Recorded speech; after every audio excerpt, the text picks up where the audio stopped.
어제 전교인 야유회 때 사진을 많이 찍었는데요. 예배당 입구 모니터에 계속 사진이 나옵니다. 궁금하신 분들은 가서 보시면 되는데 그 중에 9장 사진만 추려서 잠시 보여드립니다.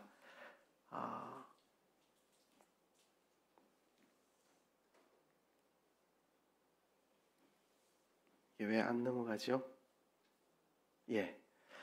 가서 예배를 드렸습니다. 우리가 행사를 하면 항상 예배 때는 아무도 사진을 안 찍으니까 예배 사진은 없고 맨날 먹고 노는 것만 찍혀가지고 기도하는 사진도 없고 예배 드리는 사진도 없었는데 이번엔 누군가 예배 드리는 사진을 찍었습니다. 예배를 드렸습니다. 그리고 우리 음식을 나누었습니다. 아주 맛있게 오리 고기를 요리해서 잘 먹었습니다. 왜 자꾸 반대로 넘어가는지 모르겠네요. 음식 맛있게 드시고 계시네요. 그리고 친교를 나누었습니다. 재밌게 게임하고 놀았는데요.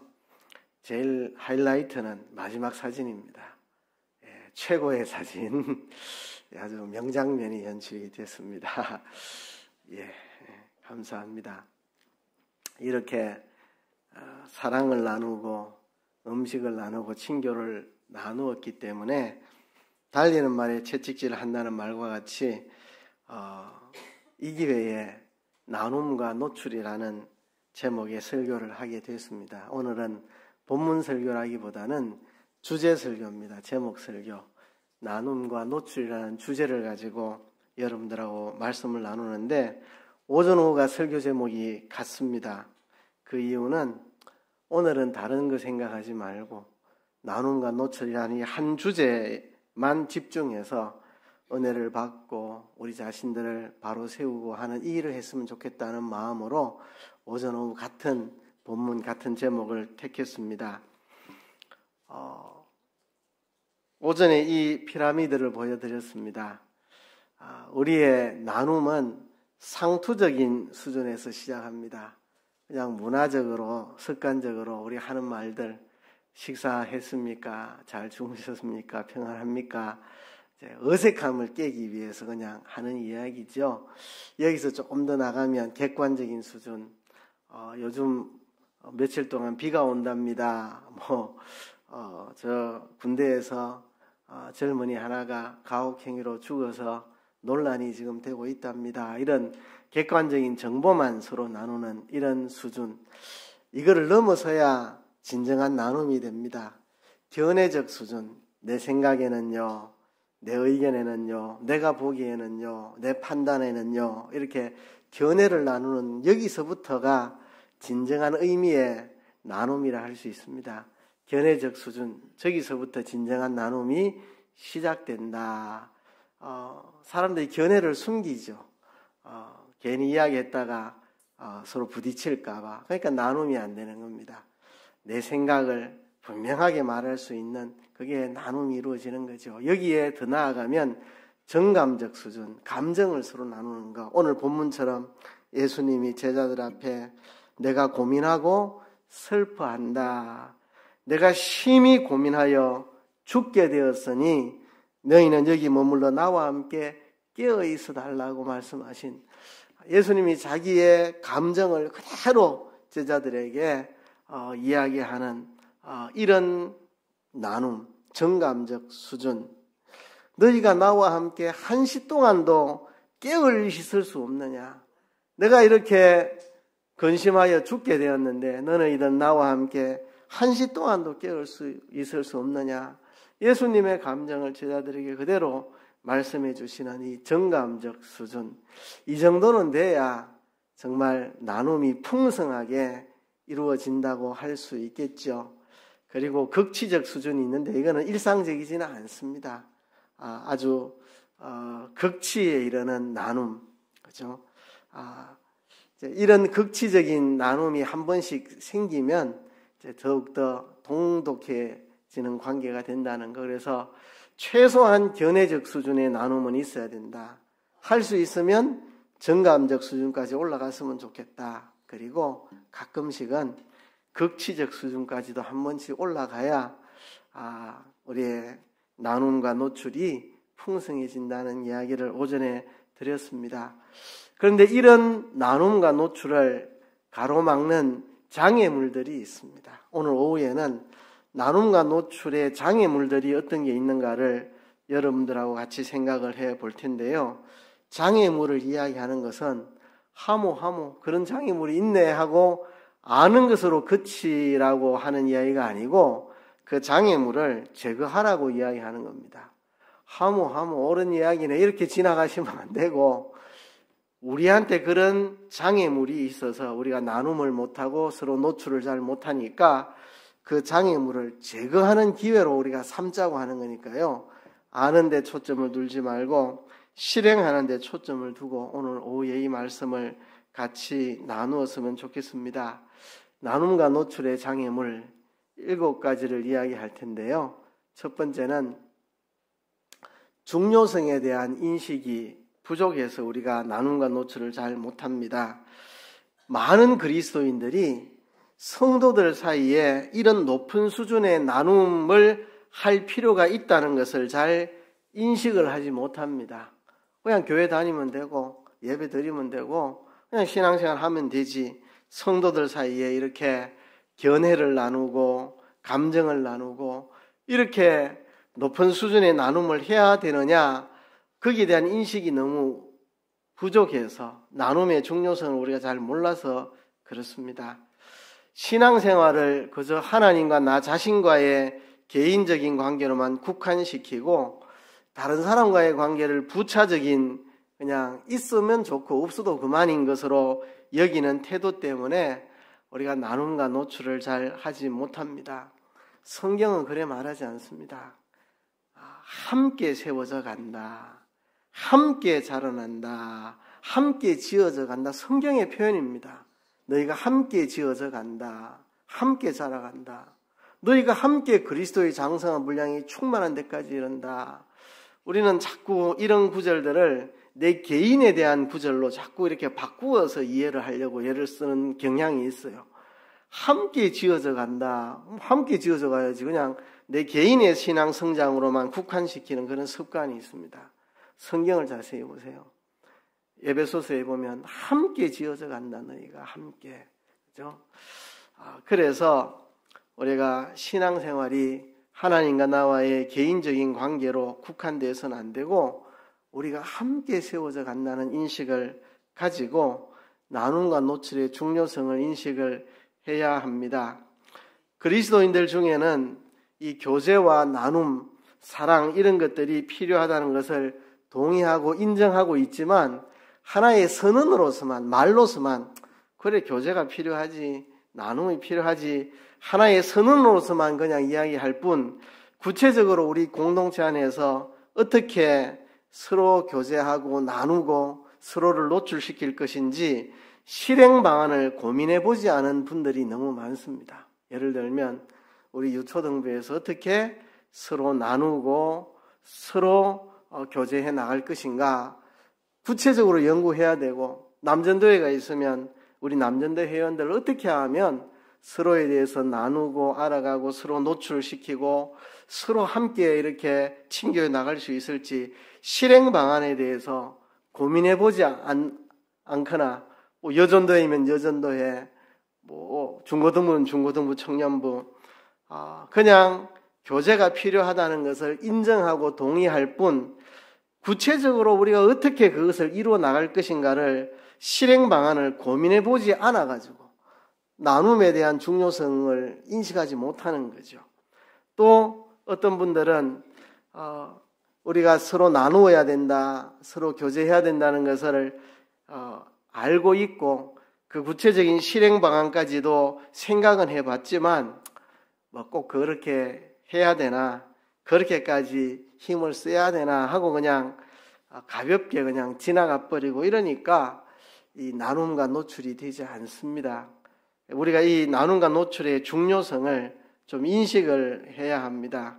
성경이 함께 자라가고 함께 세워져가고 함께 지어져 간다는 것을 얼마나 강조하고 있는지 모릅니다. 여러분 초대교회가 세워질 때 날마다 모이고 서로 떡을 떼고 서로 물건을 통용하고 서로 모여 기도에 힘쓰고 그렇게 서로 친교하면서 초대교회가 부흥하고 자라갔던 성경의 예를 보고 있습니다. 사도행전은 그것을 대단히 강조하고 있습니다. 초대교회가 모이고 서로 나누고 서로 교제하고 떡을 떼고 기도하고 하는 그런 아름다운 모습을 강조하고 있습니다. 이게 아주 중요하다는 것을 우리가 인식을 해야 합니다. 나눔과 노출이 없다면 진정한 의미의 교회 공동체의 모습을 이루어갈 수가 없다는 이 중요성을 우리가 좀 다시 인식을 합시다. 그냥 나 혼자 교회 다니면서 예배드리고 말씀대로 그냥 믿음 지켜 살면 된다 이렇게 생각하면 굉장히 오해입니다. 나눔이 필요하다는 중요성을 인식을 해야 되겠고, 두 번째는요, 이론과 경험이 너무 부족해서 그렇습니다. 우리 중에 성장 과정에서 이 나눔과 노출에 대해서 이론적으로 공부해 본 분들은 거의 전무할 겁니다. 뭐 초등학교, 중학교, 학교에서 이런 걸 배운 적도 없고, 예수 믿고 교회 나와서 교회에서도 이런 것을 배운 적이 별로 없고, 사회에서도 이론적으로 배워본 적이 별로 없습니다. 그래서 제 속에 늘 고민이 있습니다. 이런 걸 이론적으로 깊이 한번 교회에서 가르쳐 볼까 이런 생각도 하는데, 또 너무 이런 걸 이론적으로 하다 보면 성도들이 좀 부담스럽고 힘들 수도 있고, 그래서 좀 고민할 때가 많이 있습니다. 우리가 이런 거를 배워본 적이 없어서 어떻게 나누는지 거기에 대한 체계적인 이론들을 배워본 적이 별로 없고, 또 실천적인 경험이 좀 부족합니다. 그래도 여기 이제 한 20대 청년들, 뭐 30대 청년들은 학교 교육에서도 좀 이런 방식들을 좀 새로운 교육으로 좀 하기도 하고 이래서 경험들이 좀 있습니다. 연세 드신 분들은 이런 방식을 별로 경험해보지 못했습니다. 서로 나누고 서로 노출하고 서로 친교해 나가는 이런 방식들을 실제로 별로 경험을 많이 안 해봐서 익숙지 않은 그런 부분들이 있습니다. 이건 어떻게 극복을 해야 될까요? 어떻게 극복해야 될까요? 내 자신이 나눔과 노출에 대해서 이론적인 배경이 별로 없다. 좀 이런 것들을 생각하고 이런 걸 좀 배워보려고 애쓰는 노력이 필요합니다. 이런 것들을 그래도 조금이라도 이론적으로 맛보기라도 지금 설교를 통해서 제가 전해드리려고 하는 거거든요. 이런 것에 대한 이론적인 거 내가 전무하다, 내 자라온 과정에서 별로 배워본 적이 없다, 또 경험이 부족하다, 이런 거는 스스로 이런 것들을 좀 배우려고 애쓰고 또 실행해 보려고 실천적으로 한번 힘을 써보고, 좀 어색하지만 우리 제일 어색한 분들이 아마 남전도회 분들이 이런 거 하는 게 제일 어색할 겁니다.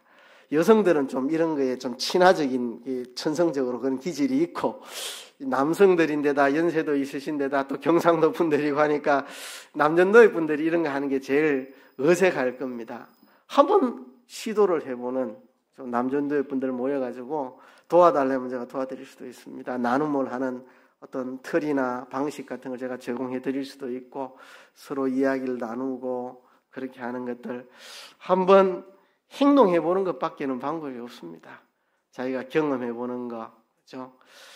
이게 참 쉽지는 않습니다. 저도 뭐 20대 전도사 때부터 이런 거를 시도해 봤는데요, 쉽진 않아요. 교인들 중에 소그룹 성경 공부를 하고 싶다는 분들이 있어서 그분들 모시고 소그룹 성경 공부반을 한 너댓 명 모아서 해봤는데요, 한 부부가 참여를 했어요. 그런데 부인은 좀 교육적인 배경도 있고 또 여성의 어떤 섬세한 그런 감수성도 있고 이래서 잘 따라오는데 남편이 못 따라와요. 자꾸 싸우려고 해요. 소그룹 성경 공부할 때 오늘 본문을 읽어보고 내 생각은 이런 깨달음을 가졌습니다, 이렇게 이야기해야 되는데 그거 틀렸잖아 이러고 그냥 자꾸 남의 생각을 막 비판하고 정죄하려고 막 하고 하니까 막 부인은 여보, 이 속으로 서로 나누면 그래 하는 게 아니야, 여보. 자기 생각만 이야기하면 되지, 남의 생각을 막 정죄하고 그러면 안 돼, 여보. 해도, 나 봐라! 그거 들렸잖아! 막 이렇게 남편은 그러고, 부인은, 여보, 그렇게 하면 이게 싸움만 되고 교제가 안 돼요, 여보. 당신의 의견만 발표하라는데 왜 자꾸 판단하고 그래요? 하고 막 부부간에 갈등이 생기고 막 제가 중재를 하고, 그러니까 남편분이 이렇게 서로 나눔과 친교, 교제를 해본 적이 없어서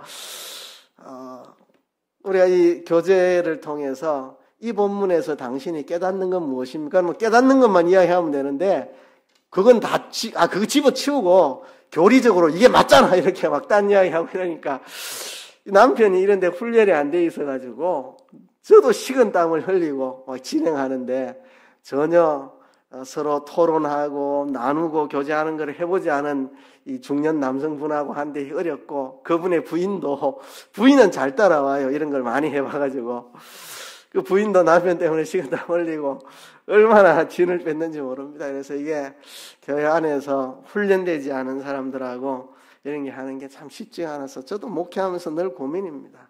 소그룹 모임을 좀 해볼까. 근데 훈련 안 된 분들하고 하면은 진땀을 빼니까. 그래서 우리 스스로 이걸 극복하려고 애를 써야 됩니다. 내가 이론적으로 배워본 게 별로 없고 별로 경험해보지 않았다. 그래서 내가 이런 것들을 좀 배워보고 좀 행동으로 옮겨서 한번 내가 실천해보겠다는 그런 의지가 있어야 됩니다. 저도 이런 경험이 있는데 우리 큰아이가 중학생 때인가 모르겠네요.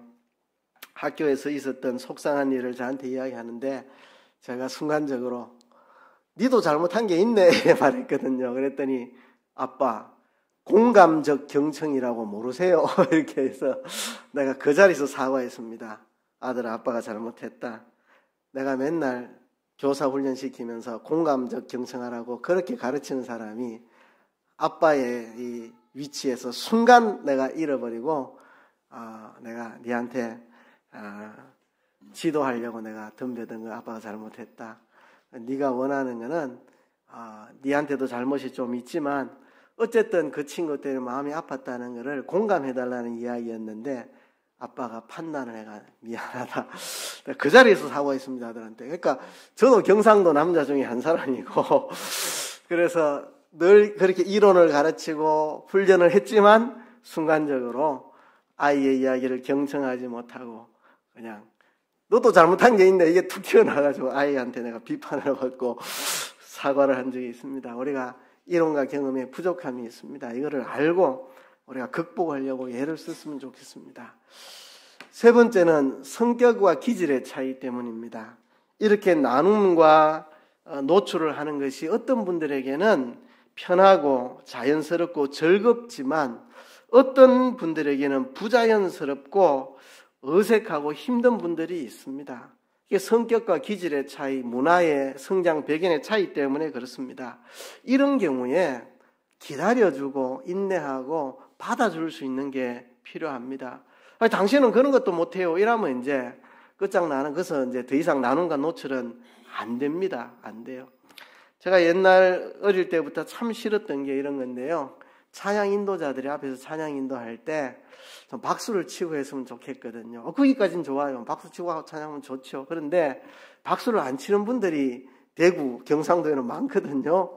그러면 박수를 안 치는 분들은 안 치는 대로 두고 치는 사람은 치면 되는데 굳이 이 자리에 마음이 닫혀 있어서 박수를 안 치는 사람들이 3분의 2나 됩니다. 마음을 여십시오. 저는 그런 말 하는 게 되게 싫더라고요. 왜? 문화적으로 박수 안 치는 분야에서 자랐기 때문에 안 치는 거지 박수 안 친다고 그 사람 마음이 닫힌 거 아니거든요. 꼭 찬양 인도자들이 마음이 닫혀서 박수 안 치는 분들 박수 칩시다 이렇게 말을 하므로 박수 안 치는 사람들의 마음이 닫힌 사람으로 정죄하고 판단하는 그런 멘트 하는 게 저는 너무 싫었어요. 그냥 우리 박수 치면 찬양합시다 하고 안 치면 안 치는 대로 그거는 그 사람 마음이 닫혀서가 아니라 문화적으로 박수 안 치는 문화에서 컸기 때문에 그런 겁니다. 그건 문화적인 차이일 뿐입니다. 박수 치는 사람은 마음이 열렸고 안 치는 사람은 마음 닫혔고 그런 정죄와 판단부터 벌써 잘못된 거거든요. 그래서 저는 이렇게 예배 인도자들이 좀 그렇게 문화가 다른 사람을 기다려주고 이해해주지 못하고 자꾸 마음이 다친 사람으로 정죄하고 막 멘트를 그래 날려서 누군가의 마음을 아프게 하고, 그럼 마음이 확 돌았습니다. 그래, 박수 치나 봐라. 그래, 난 마음 다친 자다. 그래, 잘해봐라. 이렇게 성질 안 나겠습니까? 단지 박수 치고 안 치고 문화의 차이를 가지고 막 사람을 판단하고 정죄하는 건 잘못입니다. 나눔을 잘하는 문화와 기질, 그런 분위기에서 큰 사람도 있고, 그런 성격과 기질을 가진 사람도 있고, 그게 어려운 사람도 있습니다. 그래서 저는 이 나눔과 노출을 잘 못하는 분들 정죄 안 합니다. 어제도 잘 그런 걸 못하는 분이 있어서 저는 아무 말 안 했습니다. 왜? 안 해봤는 거를, 그게 익숙지 않은 걸, 내 성격에 안 맞는 거를 이해해주고 기다려줘야 되지. 그런 걸 뭐, 어른이 그러니 이렇게 하면 벌써 그게 안 좋은 겁니다. 성격과 기질 차이 때문에 나눔과 노출에 이게 어려움이 있는데 이해해주고 기다려줘야 되고, 안 되면 될 때까지 기다리고, 끝까지 안 되면 안 되는 걸 끝내고, 그리고 또 기질적으로 이런 걸 좋아하는 분들이 있습니다. 기질적으로 좋아하는 분들은 좀 자제를 할 줄 알아야 돼요. 왜냐하면 혼자 이야기 다 하거든요. 다른 사람 이야기할 기회를 빼앗아 버리거든요. 그렇죠? 그러니까 그러면 또 나눔이 안 됩니다. 그렇죠? 제가 어릴 때부터 축구하면 제일 재미없는 거, 공 잘 차는 사람 몇 사람이 다 주도하고 다른 사람은 근처도 못하게 하는 거. 누가 공 잡으면 내한테 패스해, 나한테 패스해. 무조건 누가 공 잡으면 내한테 패스해. 내가 결정골 날린다고. 그러면 이제 축구 재미없어집니다. 잘 못 차는 사람에게도 공을 주고 그 사람이 헛발질해가지고 결정적인 찬스를 놓쳐도 괜찮아 잘했어 이래 말해주고 이러면 축구가 재미있어요.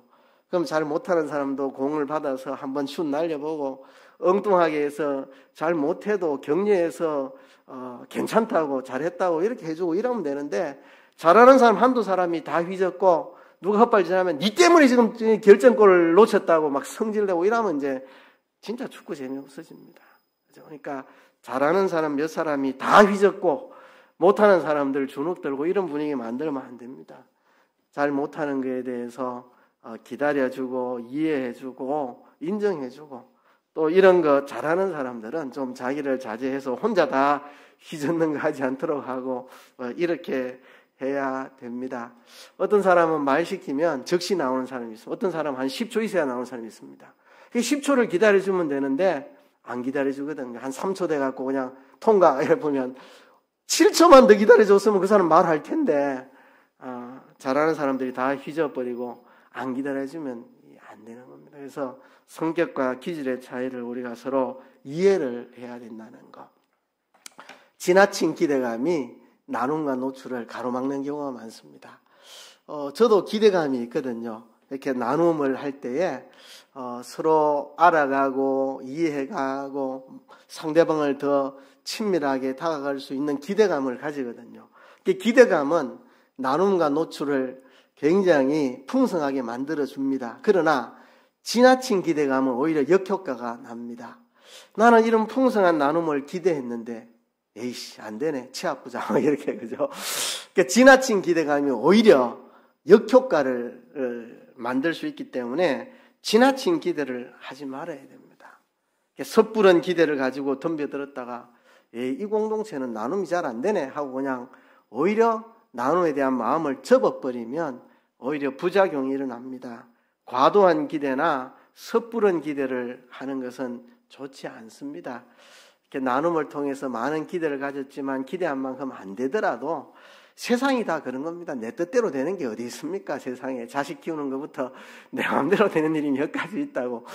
기대한 만큼 공동체에 나눔이 안 돼도 안 되는 대로 기다리고 인정하고 하나님의 뜻인 줄 알고 가야 되지, 내가 기대한 만큼 안 된다고 실망하고 좌절하고 포기하고 이 공동체에서 나눔 안 할 거야 막 이렇게 마음 닫아버리고 이러면 안 된다는 이야기입니다.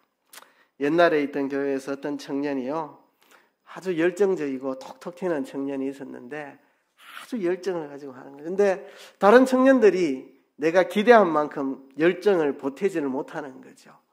그래서 한 번씩 지쳐가지고 저를 찾아와서 상담을, 목사님 나는 이렇게 나눔도 하고 친교도 하고 막 이렇게 하고 싶은데 다른 사람들 반응이 적어요. 그것 때문에 실망되고 막 낙심이 되고. 그래서 내가 늘 위로하고 격려하고 실망하지 마라.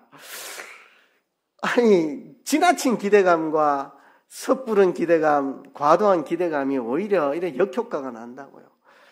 공동체가 내가 기대한 만큼 활발하게 나눔이 이루어지지 않더라도 그냥 그 정도에서 감사하고 또 기다려보고 그래야 되지. 지나친 기대감이 오히려 역효과가 납니다. 저도 목회자로서 내가 기대한 만큼 뭐가 잘 안 될 때가 많습니다. 서로 모이면 멋진 친교를 나누고 싶지만 뜻대로 다 안 돼도 그런 줄 알고 가야 되지 뭐 그걸 가지고 실망하고 포기하고 그러면 안 됩니다. 그다음에 삐뚤어진 마음. 그죠? 높은 수준의 나눔으로 이어가지 못하는 대부분의 경우가 여기에 속하는데요. 자기 은폐적인 이기주의. 남의 내면은 들여다보고 싶은데 내 내면은 절대 남들에게 보여주고 싶지 않은 이런 사람들이 있습니다. 남의 속은 이렇게 좀 꿰뚫어 보고 싶은데 내 속은 절대 열어주기 싫은 이런 게 자기 은폐적인 이기주의입니다. 이러면 나눔이 안 됩니다. 남이 하나 열어주면 나도 하나 열어주고 또 남이 잘 못 열면 내가 먼저 하나를 먼저 열어줌으로 남을 열게 만들고 제가 그런 경우가 많습니다. 잘 열지 않는 사람에게 내가 마음을 먼저 열고 내 이야기를 하면 그 사람도 하나 열어주고 그럼 나도 하나 더 열면 그도 하나 열고 나중에는 그 사람이 내가 이렇게 속 이야기 안 하는데 목사님하고 대화하다 보니까 내 속에 있는 걸 다 까발리고 내가 이런 적이 없는데 목사님하고 대화하니까 나도 모르게 내 속을 다 까발려 버렸어요. 이런 이야기 내가 많이 들은 적이 있습니다. 이제 일부러 그렇게 하는 거죠. 내 자신을 먼저 하나씩 드러내서 그도 하나씩 드러내도록 유도를 하고 그래서 서로 알아가도록 그죠. 자기 은폐적인 이기주의. 남의 끈은 까발리고 자기는 감추려고 하면 이제 안 됩니다. 나눔이. 그리고 습관적인 자기 도취증. 입만 열면 자기 자랑 떠벌리면 진솔하고 투명한 자기 노출이 안 됩니다. 입만 열면 내 자랑 떠벌리면 그러면 나눔과 노출이 안 됩니다. 진솔하게 내 안에 있는 아픔, 어려움, 뭐 힘든 거 진솔하게 가야 상대방이 그 진솔함을 느껴야 저 사람이 진솔하게 자기 속 이야기를 하네. 나도 진솔하게 이야기를 해야 되지. 이렇게 되는데 자기 안에 있는 거는 진실하게 안 드러내고 입만 열면 자기 자랑만 떠벌리면 나눔이 안 됩니다. 나눔이 안 돼요. 진솔하게 자기를 이렇게 노출을 해야 됩니다. 은근한 교만심. 아이고 내가 너 같은 사람 수준의 사람들한테 내 속을 드러내겠나. 적어도 좀 수준 있는 사람들이 모여야 내 속 이야기를 하지. 이런 게 이제 은근한 교만한 마음입니다. 교만함. 알게 모르게 아이고 내가 상당히 수준 있는 사람들 앞에서나 내 속 이야기 하지. 이런 게 교만입니다. 이런 마음 때문에 이게 다 삐뚤어진 마음입니다. 은근한 자만심. 내가 당신 같은 사람들 앞에 속 이야기 하나. 이 은근한 자만심. 자기 속을 은폐하는 마음. 습관적인 자기도취, 이렇게 삐뚤어진 마음이 있으면 서로 나눔이 안 됩니다. 이 삐뚤은 마음을 고쳐야 됩니다. 고쳐야지 서로 나눔이 된다는 것입니다. 그렇죠? 그리고 이런 마음도 있습니다. 삐뚤어진 마음 중에는 언젠가 누군가에게 내 속 이야기를 하고 나눔을 했는데 그 사람이 소문을 내버리고 그냥 우리끼리 한 이야기인데 소문 내고 뒤에서 그거를 비아냥거리고 저 사람 이렇다 하더라 막 이런 것 때문에 상처받는 경우가 생기죠. 그러면 이제 다시는 남들 앞에 내 속 이야기 안 할 거야 이렇게 이제 닫아버리는 이런 것도 이제 뒤틀린 마음이죠. 그죠? 그런 상처조차도 나눔으로 씻어 나가는 게 필요합니다. 이열치열이라고 남한테 속 이야기했다가 뒤통수 맞고 소문 내버리고 비아냥거리는 이런 상처, 이것조차도 내가 이런 아픔이 있었다고 그것조차도 나눔으로 해결할 수 있는 그런 태도가 필요합니다. 우리 속에 뒤틀린 마음 이런 것들을 고쳐야 나눔이 됩니다. 그리고 안전하지 않은 환경. 내가 나눔을 하려고 하는데 사람들이 무관심하게 있으면 참 나누기 싫어지죠. 나는 솔직하게 나눴는데 사람들이 비웃고 조롱하면 나누기 싫어집니다.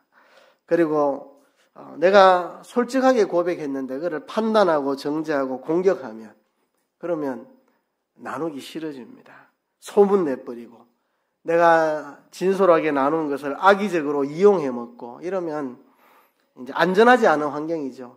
내가 어떤 말을 해도 여기서 하는 말은 안전하다는 확신이 있을 때 나눔이 가능합니다. 안전하지 않은 환경, 여기서 말 잘못하면 뒤통수 맞는다, 소문난다, 악의적으로 이용된다, 비웃음거리, 조롱거리 되고 판단받고 정죄받는다, 이런 분위기에서 누구도 나누지 않습니다. 그래서 어떤 분들은 교회에서 서로 나눔하지 말라고 가르치는 목사님들도 있습니다. 저는 그게 바르지 않다고는 생각하지만 이해는 갑니다. 하도 서로 나누는데 비웃고 조롱하고 정죄하고 소문내고 하니까 차라리 부작용이 많으니까 아예 부작용이 많을 바에 하지 말자, 이런 거거든요. 그게 바른 건 아니지만 충분히 이해는 갑니다. 왜 그러는지. 그래서 어떤 목사님들은 교회에서 나눔하지 말라고 가르치기도 합니다. 하도 부작용이 자꾸 생겨서. 안전하지 않은 환경. 교회야말로 안전한 환경이 돼야 됩니다. 세상 다른 데 가서 그 이야기하면 뒤통수 맞아도 성도들끼리 그 이야기하면 절대 그런 일이 없다는, 교회가 안전한 환경으로 느껴져야 그 이야기를 하죠. 그렇죠? 마지막으로 잘 들어줘야 됩니다. 잘 안 들어주면 아무도 이야기하지 않습니다. 우리에게 필요한 게 남의 이야기를 들어주는 겁니다. 가로막지 말고 끝까지 들어주고 관심 가져주고, 그죠? 그 사람에게 내가 잘 듣고 있다는 표시를 해주고, 아, 그렇습니까? 아, 예, 그렇군요. 아, 그런 뜻인가 봐요. 이렇게 자꾸 상대방에게 귀 기울여주고 마음 써서 들어주고 있다는 것을 표시하면 더욱더 이야기하고 싶어지는 거죠. 그죠? 그래서 잘 들어주는 방법을 몇 가지 소개를 하겠습니다. 이거는 누군가가 잘 듣는 6가지 단계를 소개한 건데 제가 그걸 인용해서 한번 이야기를 해보겠습니다. 다른 이에게 주의를 기울여 듣겠다는 기꺼운 마음을 가져야 됩니다. 당신에게 내가 주의를 기울여 듣겠다는 그런 마음을 가져야 되고, 다른 이의 견해와 가치를 알아보겠다는 개방된 마음, 당신의 견해가 뭔지 생각이 뭔지를 좀 들어보겠다는 열린 마음을 내가 가져야 되고, 판단과 평가를 보류하는 태도, 일단은 판단하지 않고 평가하지 않고 일단 들어보겠다는 그런 각오를 가져야 되고, 상대가 자신의 생각과 감정을 표현할 때까지 기다리겠다는 인내심, 그죠?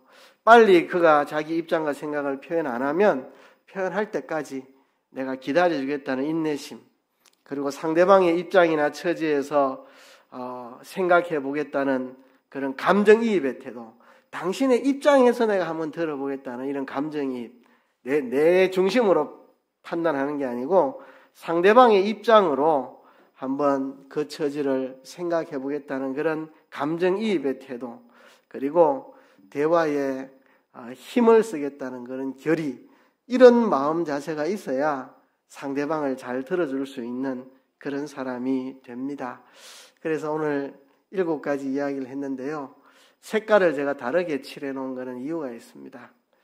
나눔과 노출의 중요성에 대한 인식, 그 다음에 이론과 경험의 부족, 이거는 일반적인 나눔과 노출의 장애물들, 일반적인 거. 그 다음에 흰색 3가지는 내 자신의 문제, 내가 성격적으로 기질적으로 나눔을 잘 못한다, 뭐 이런 내 자신의, 또 지나친 기대감 때문에 뜻대로 나눔이 서로 아름답게 안 되면 그냥 포기해버리는 이런 거, 아니면 삐뚤어진 마음, 나눔하다가 상처받는 적이 있다, 아니면 뭐 내가 당신 같은 사람들 앞에 내 속 이야기를 할까, 뭐 이런 삐뚤어진 마음, 이건 내 자신에 고쳐야 될 거고, 노란색으로 한 거는 주변 환경입니다. 주변 환경이 안전해야 되고 잘 들어주는 분위기가 되어야 합니다. 이 3가지 영역으로 나눌 수가 있습니다. 일반적으로 나눔과 노출의 장애물은 이 나눔이 얼마나 중요한지 우리가 잘 모르는 게 이게 문제고, 그리고 나눔과 노출에 대해서 이론적으로 배워본 적도 없고 실제로 경험도 부족한 이런 문제들, 일반적인 것들, 이거 극복해야 되고, 내 개인적인 문제, 내 성격과 기질이 이런 걸 좀 어려워한다든지, 지나친 경험, 기대감이 오히려 좌절하게 만든다든지, 좀 삐뚤어진 태도, 이런 내 자신에 고쳐야 될 문제, 그 다음에 주변 환경을 좀 우리가 좋게 해야 되는 거, 우리가 무슨 말을 해도 교회에서 하면 안전하다는 이 분위기를 만들고 서로 잘 들어주는 이 환경을 만들어주는 거, 내 자신도 바로 고칠 필요가 있고 우리 환경도 안전한 환경으로, 들어주는 환경으로 바꿀 필요가 있고, 또 일반적으로 우리가 가질 태도들도 있고, 이 세 가지 영역을 이야기했는데요. 이것들을 통해서 우리가 나눔과 노출이 교회에서도 풍성하게 일어났으면 좋겠습니다. 우리 모두는 아직도 나눔과 노출에 있어서 미숙한 면이 많은 사람입니다. 이것을 인정하고 이런 장애물 때문에 나눔과 노출을 포기하기보다는 장애물을 극복하고 교회 안에 아름다운 나눔과 노출로서 정말 사랑의 공동체가 만들어지는 우리 교회가 되기를 주의 이름으로 축복합니다. 이 시간 기도합시다. 하나님, 여러 가지 많은 장애물들이 있음에도 불구하고 우리가 포기하지 않고 힘써서 서로 나누고 친교하는 사랑의 공동체 되게 도와주시옵소서. 통성으로 기도하겠습니다.